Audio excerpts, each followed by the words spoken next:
जय हिंद दोस्तों। तो स्वागत करते हैं एक बार फिर से आपके अपने भाई के यूट्यूब चैनल आई स्मार्ट टारगेट पे। तो दोस्तों हर दिन के भांति जो है इस चैनल पे डेली एक प्रश्न को सॉल्व करते हैं, यानी कि कह सकते हैं आंसर राइटिंग प्रैक्टिस कर रहे हैं, जिसमें कि हम आंसर राइटिंग प्रैक्टिस के द्रव्यान पी बाय क्यू को कवर कर रहे हैं। ठीक है, पी बाय क्यू में मेंस में जो पूछे गए हैं एग्जाम 2024 में उन्हीं को कवर कर रहे हैं। तो ये जीएस पेपर 4 है, जो कि एथिक्स से रिलेटेड प्रश्न इसमें रहते हैं। तो इसमें लगभग हम 7 प्रश्न तक कवर कर लिए हैं, क्वेश्चन 7 तक जो है कवर कर लिए हैं। आज हम बात करेंगे क्वेश्चन 8 के बारे में, जिसका कि हम फोटो जो है ना आप कम्युनिटी इस चैनल पे कम्युनिटी पोस्ट पे डाल दिए हैं, आप लोग जाकर के देख लीजिए। ठीक ना। तो पहले एक मुद्दा दिया हुआ रहता है इसमें, उसके बाद मुद्दा से रिलेटेड ही प्रश्न रहते हैं, तो उन्हीं को हमको सॉल्व करना पड़ता है पढ़ के। ठीक है, तो चलिए पढ़ने से पहले आप लोगों को बता दें कि जो भी नए हैं प्लीज़ चैनल को सब्सक्राइब कर लें और बेल आइकन को प्रेस कर लें, क्योंकि इस चैनल पे जो है लगातार इसी तरह का वीडियो आते रहेंगे जब तक कि हम अटेम्प्ट ना दे दें। ठीक है ना, तब तक ऐसे आते रहेंगे। उसके बाद भविष्य का बात तो पता नहीं, तब तक आप लोग इसी तरह सपोर्ट करते रहिए। ठीक है, तो देखिए आज का प्रश्न दिखाते हैं, ये सबूत के लिए रखते हैं आप लोगों के लिए। देखिए सिविल सर्विस मैन एग्जामिनेशन 2024 में जो पूछा गया था सामान्य अध्ययन जनरल स्टडीज प्रश्न पत्र 4। ठीक है, तो इसी को आज हम सॉल्व करेंगे, जिसमें प्रश्न संख्या 8 को आज सॉल्व करेंगे। तो चलिए एक बार पढ़ के सुना देते हैं आप लोगों को कि प्रश्न संख्या 8 में क्या कह रहे हैं। तो ये वाला जो है कम्युनिटी पोस्ट पे भी पोस्ट कर दिए हैं, वहाँ से आप लोग भी थोड़ा देर पढ़ लीजिएगा रोक के। ठीक है, उसके बाद प्रश्न जो सॉल्व करेंगे वीडियो में आप लोग देख सकते हैं किस तरह से हम सॉल्व कर रहे हैं। यदि आप लोगों से सॉल्व हो पा रहे हैं तो कमेंट बॉक्स में अपना आंसर जरूर दीजिएगा। तो शुरू करते हैं। तो देखिए प्रश्न 8 में कह रहे हैं, रमन एक वरिष्ठ आईपीएस अधिकारी हैं और हाल ही में उन्हें एक राज्य के डीजी के रूप में नियुक्त किया गया है। जिन विभिन्न मुद्दों और समस्याओं या चुनौतियों पर उन्हें तत्काल ध्यान देने की आवश्यकता थी, उनमें एक अज्ञात आतंकवादी समूह द्वारा बेरोजगार युवकों की भर्ती से संबंधित मुद्दा गंभीर चिंता का विषय था। ठीक है, और यह पाया गया कि राज्य में बेरोजगारी अपेक्षाकृत अधिक थी। स्नातक और उच्च शिक्षा प्राप्त लोगों के बीच बेरोजगारी की समस्या और भी गंभीर थी, इसलिए वे कमजोर और आसान लक्ष्य थे। डीआईजी रेंज और उसके ऊपर के वरिष्ठ अधिकारियों के साथ उनकी समीक्षा बैठक में यह बात सामने आई कि वैश्विक स्तर पर एक नया आतंकवादी समूह उभरा है। इसने युवा बेरोजगार लोगों की भर्ती के लिए बड़े पैमाने पर अभियान चलाया है। किसी विशिष्ट समुदाय से युवाओं को चुनने के लिए विशेष ध्यान दिया जा रहा था। उक्त संगठन का स्पष्ट उद्देश्य आतंकवादी गतिविधियों को अंजाम देने के लिए उनका उपयोग करना था। यह भी पता चला कि उक्त नया समूह उनके राज्य में अपना जाल फैलाने की पूरी कोशिश कर रहा है। राज्य सीआईडी और साइबर मेल को एक निश्चित या अविश्वसनीय खुफिया सूचना मिली थी कि बड़ी संख्या में ऐसे बेरोजगार युवाओं से सोशल मीडिया और स्थानीय सांप्रदायिक संगठनों तथा अन्य संपर्कों के माध्यम से आतंकवादी संगठन या समूह ने संपर्क किया है। समय की मांग है कि तेजी से कार्रवाई की जाए और इन तत्वों योजनाओं को गंभीर रूप लेने से पहले ही रोक दिया जाए। साइबर सेल के माध्यम से पुलिस द्वारा की गई जांच से पता चला कि बड़ी संख्या में बेरोजगार युवा फेसबुक, इंस्टाग्राम और ट्विटर पर बहुत सक्रिय हैं।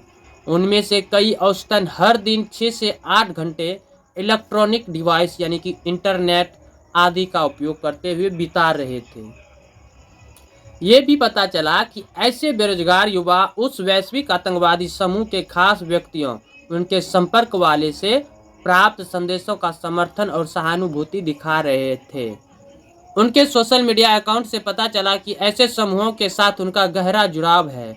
यहाँ तक कि उनमें से कई ने अपने व्हाट्सएप और फेसबुक आदि पर राष्ट्र विरोधी ट्वीट फॉरवर्ड करना शुरू कर दिया है। ऐसा लग रहा था कि वे उनकी चाल में फंस गए और अलगाववादी विचारधारा का प्रचार करने लगे हैं।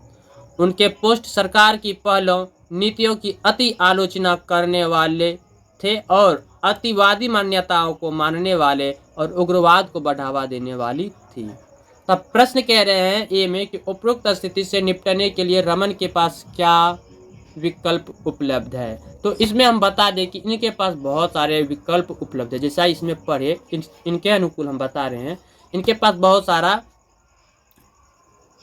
विकल्प उपलब्ध है, जिसमें कि पहला आ जाएगा इसमें वहाँ का जो समाज है, जिस जगह पे ये पोस्टिंग है तो वहाँ का जो समाज है तो वहाँ पे सामुदायिक सहभागिता बढ़ाना, ये भी एक विकल्प है। ठीक है, और दूसरा विकल्प ये रख सकते हैं रोजगार और कौशल का कार्यक्रम वहाँ पे ज़्यादा कर दिया जाए। ठीक ना, और साइबर की निगरानी, सोशल मीडिया सब जो हो गए तो साइबर निगरानी प्रणाली को जो है वो आगे बढ़ाए।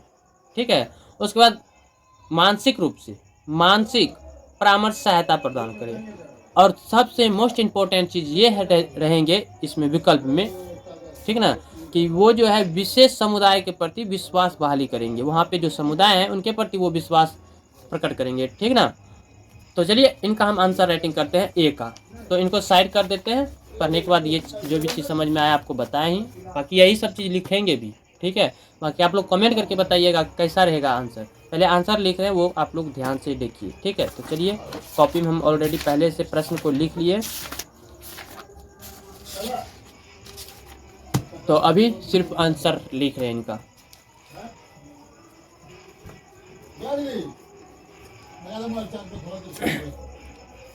तो किनका बात कर रहे थे यहाँ पे,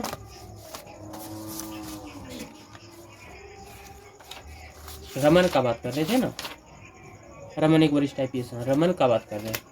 ठीक है,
ये रहा आज का आंसर। ठीक है, तो चलिए एक बार पढ़ के सुना देते हैं इसमें हमने क्या क्या लिखे। तो अभी जो जहाँ से आंसर राइटिंग प्रारंभ हुई, आपको लगे होंगे कि यहाँ पे वीडियो कट हो गए। हाँ, वीडियो को थोड़ा सा कट किए थे क्योंकि आंसर राइटिंग लिख रहे थे तो देखिए थोड़ा सा गलती हो गई थी, इसलिए इनको पूरा काटना पड़ा हमको। ठीक ना, तो इसीलिए यहाँ से प्रारंभ किए, इसीलिए थोड़ा सा मैचिंग करने में इधर उधर हुए होंगे। तो कोई बात नहीं। तो चलिए यहाँ से देखिए आंसर राइटिंग। तो आंसर में लिखे हैं कि रमन एक वरिष्ठ IPS अधिकारी है और राज्य में बेरोजगार युवाओं के आतंकी समूह में भर्ती एक गहन समस्या है, जैसा कि बताया गया है इस पेपर में, जैसा कि बताया गया है। ठीक ना, प्रश्न 8 में जो बताए गए हैं उसी के अनुकूल लिखे हैं। तो रमन एक वरिष्ठ IPS अधिकारी हैं और राज्य में बेरोजगार युवाओं के आतंकी समूह में भर्ती एक गहन समस्या है। इससे निपटने के लिए उनके पास अनेक रणनीतिक उपलब्ध हैं। जैसे हम यहाँ पे यदि एग्जाम में यदि हम ये प्रश्न को एग्जाम हॉल में बैठ के सॉल्व कर रहे होते तो हम ये सब बातें नहीं लिखते बीच बीच में जो लिखे हैं, हम डायरेक्ट लिखते एक नंबर दे करके सामुदायिक सहभागिता बढ़ाना, फिर 2 नंबर दे देते रोजगार व कौशल विकास कार्यक्रम, फिर 3 नंबर दे देते साइबर निगरानी प्रणाली को सुदृढ़ करना, चौथा मानसिक व परामर्श सहायता, और 5वां विशेष समुदाय के प्रति विश्वास बहाली। इतना लिख करके और यहाँ से ये शब्द हम लिख देते, ये हो गया मेरा इनका आंसर। लेकिन आप लोग देख रहे हैं तो इसलिए इनको थोड़ा विस्तार से थोड़ा थोड़ा करके ज़्यादा करके लिख दिए हैं। बाकी आप लोग कमेंट करके बताइएगा कि आंसर कैसा लिखे हैं। तो आंसर पढ़ के सुना रहे हैं। तो देखिए, तो इससे निपटने के लिए उनके पास अनेक रणनीतिक विकल्प हैं। पहला, सामुदायिक सहभागिता बढ़ाना। स्थानीय नेताओं, शिक्षकों व समाज सेवियों को जोड़कर युवाओं में जागरूकता बढ़ाई जा सकती है। दूसरा लिखे हैं रोजगार व कौशल विकास कार्यक्रम। इसमें जो है युवाओं को स्वरोजगार, प्रशिक्षण व स्टार्टअप्स हेतु अवसर प्रदान कर आतंकी नेटवर्क से दूर रखा जा सकता है। और तीसरा लिखे हैं साइबर निगरानी प्रणाली को सुदृढ़ करना, जिसमें कि सोशल मीडिया और इंटरनेट की निगरानी कर संदिग्ध गतिविधियों की पहचान करना है। उसी प्रकार चौथा में लिखे हैं मानसिक व परामर्श सहायता। इसमें जो है प्रभावित युवाओं को काउंसलिंग के जरिए मुख्य धारा में लाना है। और पांचवा, विशेष समुदाय के प्रति विश्वास बहाली। किसी विशेष वर्ग को निशाना न बनाते हुए समावेशी नीतियां लागू करना। ये सभी विकल्प मिलकर समस्याओं को जड़ से सुलझाने में सहायक होंगे। साथ ही शासन के प्रति विश्वास भी बढ़ेगा। तो ये था आज का आंसर। अब हम कल प्रयास करेंगे, कल जो है प्रयास करेंगे बी को। ठीक है, तो आज ये कवर कर लें, कल हम बी का सोल्व करेंगे। ठीक है ना। तो आज का प्रश्न कैसा रहा, आंसर राइटिंग कैसा रहा, ये वाला सेशन, तो आप लोग कमेंट करके ज़रूर बताइएगा। तो चलिए अब मिलते हैं अगले वीडियो में।